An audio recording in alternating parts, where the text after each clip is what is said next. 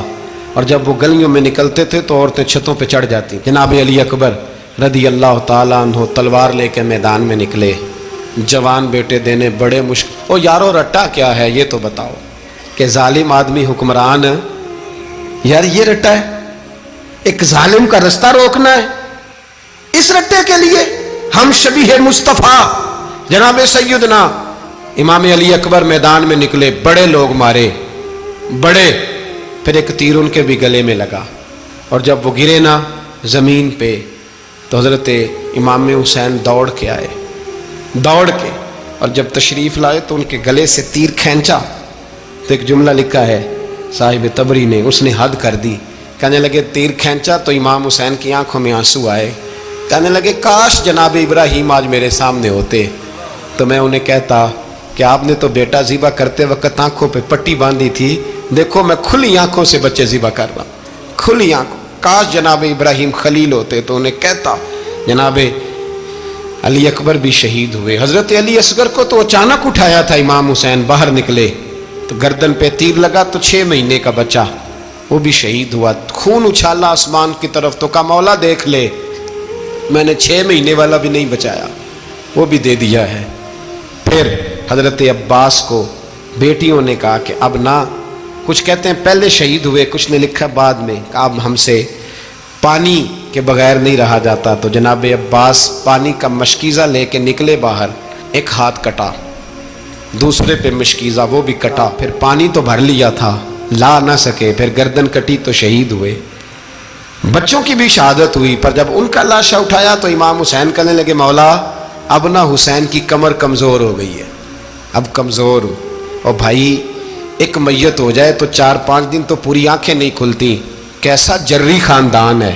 تھوڑی دیر گزری تو امام علی مقام نے پٹکا باندھا، سر پہ دستار باندھی، مولا علی کی تلوار پکڑی، نبی پاک کا امامہ باندھا اور گھوڑے پہ سوار ہوئے تو کہنے لگے زینب گھر تیرے حوالے اور میں اللہ کے حوالے، گھر تیرے حوالے اور میں، اور پھر امام حسین نکلے، امام علی مقام نکلے۔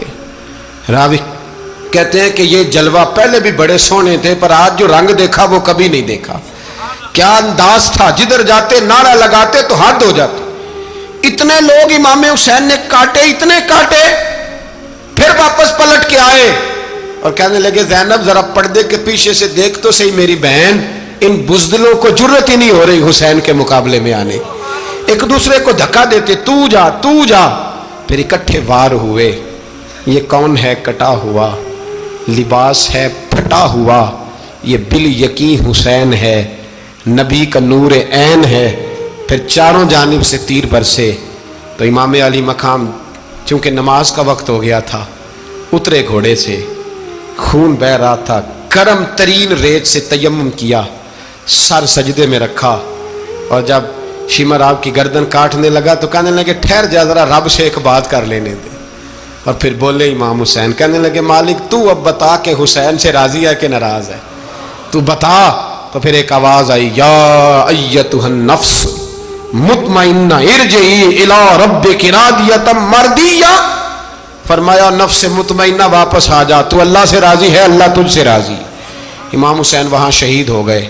اب یہ قافلہ امام حسین کا سر کاٹ، ذرا دیکھنا غور کرنا، سر کاٹ کے نیزے پہ رکھا ہے، جسم کربلا میں پڑا ہے، عورتوں کو گھوڑوں پہ بٹھا کے لے جایا گیا یزید کے دربار میں۔ یزید پہلے عبید اللہ ابن زیاد نے بدتمیزی کی، پھر یزید نے کی۔ سعودی عرب کا ایک مولوی بول رہا تھا، سعودی عرب کا، ان سے بھی بڑا عشق ہے. جس نے تقریر سننی ہو میرے پاس ہے. ہمیں لوگ مشورے دیتے ہیں کہ جو یزید کو اچھا کہے اور حسین کو باغی کہے اس کو ہم امام مان لیں. اس بے شرم بے حیا کو جو نبی پاک کے گھرانے کے بارے میں بکے اسے امام. سعودی عرب میں مسجد نبی میں درس دینے والا جس نے تقریر سننی ہو میرے پاس ہے. وہ کہتا ہے یزید تو بڑا اچھا آدمی تھا, اس نے تو بڑی خدمت کی. تو میں نے اسے کہا رشتہ داری کر لیا یزید کے ساتھ, قریب ہو جا. شرم نہیں آتی؟ آج بھی نبی پاک کا دل دکھاتے ہو, حیا نہیں آتی, خیال نہیں آتا. اور لوگ گھر میں بیٹھ کے باتیں کرتے ہیں, کہتے ہیں جی جو بیت اللہ میں ہو وہ بھی برا ہو سکتا ہے. بیت اللہ میں تو 360 بت بھی تھے, وہ اچھے تھے. مدینے میں تو 360 منافق بھی رہے, پوری سورہ منافقون نازل ہوئی, وہ اچھے تھے. عجیب تماشا بنا دیا لوگوں نے مذہب کا. وہ آج بک رہا ہے. آج میرے پاس ویڈیو آئی ہے, کہتا ہے یزید نے تو بڑی خدمت, تو عبید اللہ ابن زیاد نے قتل کیا. بے شرمو, اگر عبید اللہ ابن زیاد نے بھی قتل کیا تھا تو حکومت کس کی تھی؟ بولے, بول کے بتائیں. تو پھر یزید نے عبید اللہ ابن زیاد کو سزا کیوں نہیں دی, بلکہ ایک جگہ 2 گورنریاں دی اس کو؟ یہ حال کیا. بلکہ سنو جو حدیث پاک میں آتا ہے وہ یہ ہے کہ یزید چھڑیاں مار رہا تھا, چھڑیاں امام حسین کے لبوں پہ. تو نعمان بن بشیر صحابی تھے, بول پڑے, کہنے لگے یزید بدبخت ہاتھ پیچھے اٹھا, مجھے اللہ کی عزت کی قسم میں نے سینکڑوں بار نبی پاک کو ان ہونٹوں کو چومتے دیکھا ہے. حضرت جناب زینب عورتوں کے مجمع میں پیچھے ہو کے بیٹھی ہیں. یزید کے پاس جب پہنچا لشکر تو یزید کہنے لگا دیکھو اللہ نے مجھے عزت دی اور میرے مخالفوں کا کیا حال ہوا. تو بی بی زینب بول پڑی, اتنے صدمے سہے پر آواز توانا ہے, جاندار ہے. حضرت سیدہ زینب نے جب سنا نا کہ یہ کہہ رہا ہے کہ مجھے اللہ نے عزت دی, تو جناب زینب بولی. نعمان بن بشیر کہتے ہیں بی بی بولی, اتنے صدمے ہیں پر جناب زینب بولی اللہ اکبر. اس انداز میں بولی کہ پہلے قرآن مجید کی آیت پڑھی, کہنے لگی وَتُعِزُّ مَن تَشَاءُ وَتُذِلُّ مَن تَشَاءُ بِيَدِكَ الْخَيْرُ إِنَّكَ عَلَىٰ كُلِّ شَيْءٍ قَدِيرٌ. اور پھر کہنے لگی یزید تو بکتا ہے, کہتا ہے کہ تو عزت والا ہو گیا, یہ تیری حکومت ہے, 4 دن گزرنے دے, تجھ پہ کوئی لعنت بھی نہیں برسائے گا, اور میرے بھائی کا قیامت تک ممبروں میں اور خطبوں میں ذکر ہوا کرے گا, وقت گزرنے دے. جب جناب بی بی زینب بول رہی تھی تو حضور کے ایک نابینا صحابی پاس بیٹھے تھے. جناب نعمان بن بشیر کا ہاتھ ہلایا, ہلا کے کہنے لگے کیا علی آ گئے؟ تو علی کی آواز لگتی ہے, جبریل امی بول رہے ہوں جیسے, حکمت کے گوہر رول رہے ہوں جیسے, دربار دمشق میں بی بی زینب کا خطاب, منبر پہ علی بول رہے ہوں جیسے. میرے بھائی بس کربلا والا قافلہ تو مدینے پہنچ گیا. 3 سال یزید نے حکومت کی, شرابیں عام ہو گئیں, مکے پہ حملہ ہوا, خانہ کعبہ کا غلاف جلا, مدینے پہ اس نے حملہ کیا. 3 دن مسجد نبوی میں اس نے گھوڑے باندھے, مسجد نبوی میں صحابہ کو نکال کے اپنا اس نے امام مقرر کیا, لیکن پھر امت نے اسے قبول نہ کیا. پھر وہ رسوا ہوا اور آج تک وہ رسوا ہے. لیکن امام حسین کا نام کل بھی زندہ تھا اور آج بھی